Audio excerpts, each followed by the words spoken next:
আল্লাহ আল্লাহ বলো মুখে মুখে, আল্লাহ আল্লাহ বলো মুখে মুখে, আল্লাহ আল্লাহ বলো মুখে মুখে, আল্লাহ আল্লাহ।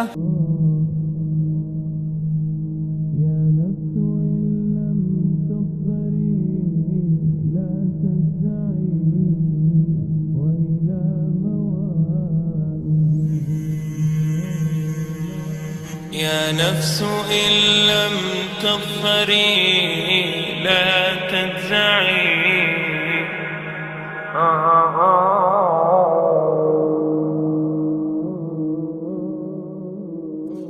All the praise is for Allah,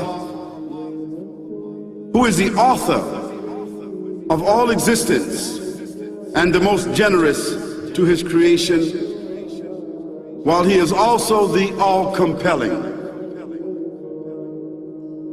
He is the only one worthy of our worship, having no partners, no associates, no sons, no daughters, no one whom he must consult, and no one or anything which has any comparison with him.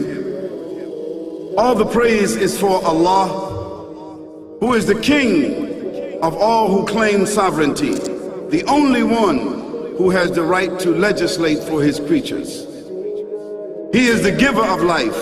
He is the causer of death, while death has no effect upon him, because he is the ever-living, the self-subsisting, the eternal and the only absolute.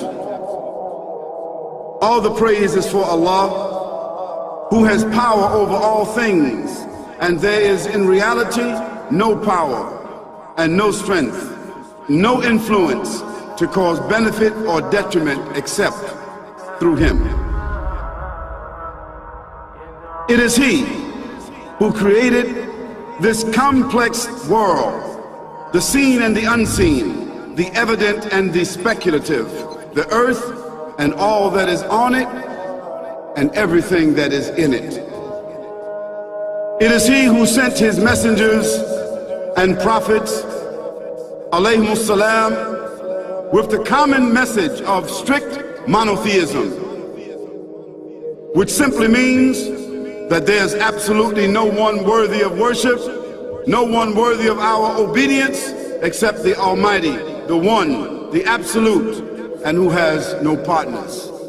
The earlier messages which changed the world in the area in which the prophets were sent,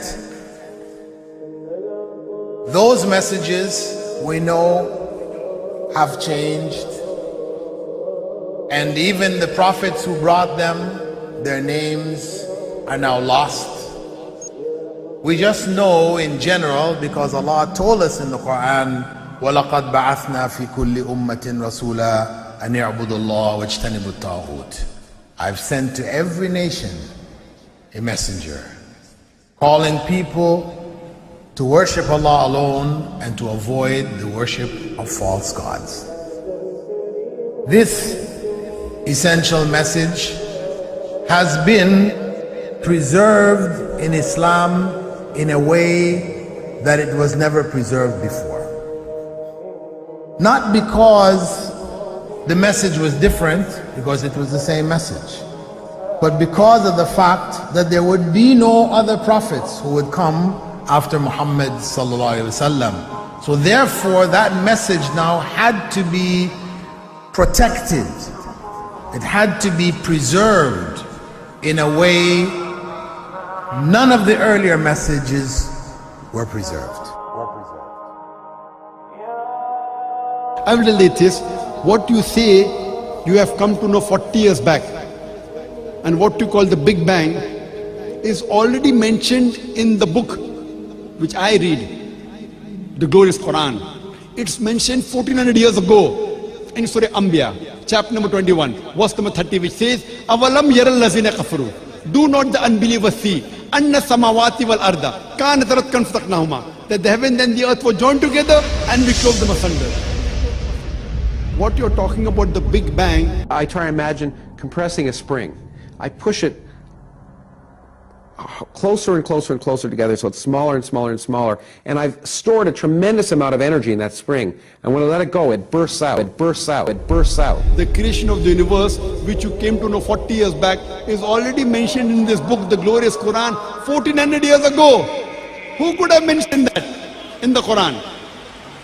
So the atheists will say, maybe someone wrote, maybe it's a fluke, maybe it's a guesswork. A human being, regardless of who they are, or where they are, or what they do, will have this curiosity. They'll want to know, why am I here? How did I get here? And do I have a purpose? And if so, what is it? The only one who would really be able to answer that question would be the Creator himself.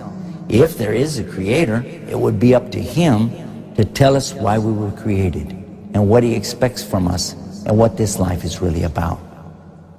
Allah has shown the people from the time of Adam until right now, has shown the people what He wants from them. And it's a very simple thing, and that is that worship be for Him alone without any partners. In fact, we know this life to be a test from Almighty God. That's why we're born, and that's why we die. Because there has to be a beginning and an end for us to be tested on. The next life, after this life, no one will ever die again. A bad person or a good person. Both are brought back and they continue to live in the next life, either in good shape or not so good shape, depending on how they did on the test. The worship of the God of Abraham, that was what was taught by these prophets. The Lord of the Arsh and Kursi. We're talking about the Lord of the worlds. Alhamdulillah Rabbil Alameen. We're talking about the Lord of the entire universe and beyond. The entire universe and beyond. You know, we live in this dunya and we are fascinated with this dunya which Allah subhanahu wa ta'ala indeed has created in a beautiful manner. We're fascinated. There are over billions of people which live on this dunya at this moment in time. Over 6 billion people that live on the dunya at this moment in time. This dunya of Allah subhanahu wa ta'ala is so big that there is space in this dunya for billions and billions and billions or more people. But what is this dunya in comparison to what Allah subhanahu wa ta'ala has created out there? This dunya is insignificant. This dunya is meaningless to Allah. It means nothing. It is worthless. So worthless, compare it with the sun. The sun is one star. You know more science than me. You'll be able to tell me better. Take this planet Earth and you place it inside the sun and you will be able to place 1.3 million Earths in the sun. 1.3 million Earths in the sun. Allahu Akbar. Allah is the greatest. The sun is one star. One star. There are stars out there which are millions of times bigger than the sun. You tell me this, that you need millions and millions of stars to make one galaxy.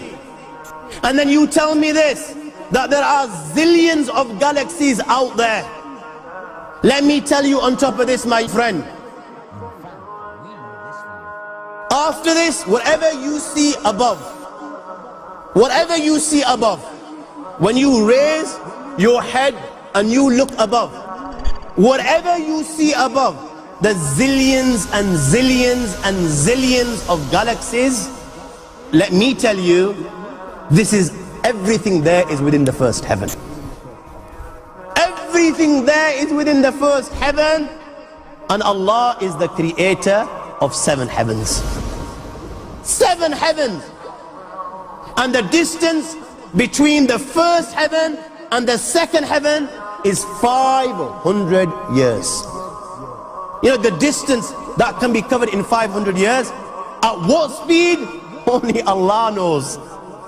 Only Allah knows. But it will take 500 years to get from the first heaven to the second heaven. 500 years from the second to the third, third to the fourth, fourth to the fifth, fifth to the sixth, sixth to the seventh.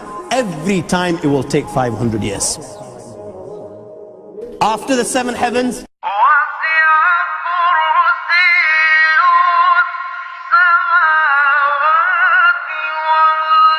وَسِعَ كُرْسِيُّهُ السَّمَاوَاتِ وَالْأَرْضِ. You all read the Ayatul Kursi. You all know the Ayatul Kursi. After this you have the Kursi of Allah. You have the chair of Allah subhanahu wa ta'ala. You know these 7 heavens that we've just talked about, in comparison to the Kursi of Allah, they're non-existent. They're meaningless. Rasulullah sallallahu alaihi wasallam has given an example in a hadith just to give us a little bit of understanding with regards to the 7 heavens in comparison to the Kursi of Allah. Take a ring from your finger, take it off, the small ring that you have, and place it, let's say, in a desert, the Sahara Desert. It's the biggest desert in the world. You know that ring that we take off from our fingers and place it in the Sahara Desert? What comparison is in between the ring and the Sahara Desert? Nothing. Nothing. The 7 heavens is the ring, and the Kursi of Allah is the Sahara Desert. After the Kursi of Allah, you have the Arsh of Allah. وَكَانَ أَرْشُهُ عَلَى الْمَاءِ. You have the Arsh of Allah. Again, Rasulullah has explained, so just so that we can understand. Take the ring, place it in the desert. This time, the ring is the Kursi and the Arsh is the desert. What is the Kursi in comparison to the Arsh of Allah? Nothing. Then you have angels which carry the Arsh of Allah. Their heads are in the 7th heaven and their feet are in the lowest earth. My friends, then you have the Lord of the Arsh al-Kursi. لا تدركه الأبصار ويدرك الأبصار وهو اللطيف الخبير. He is beyond the size of Allah, who Allah is, what Allah is. The greatness of Allah is beyond the comprehension of my little mind. This is the being that you and I are messing with.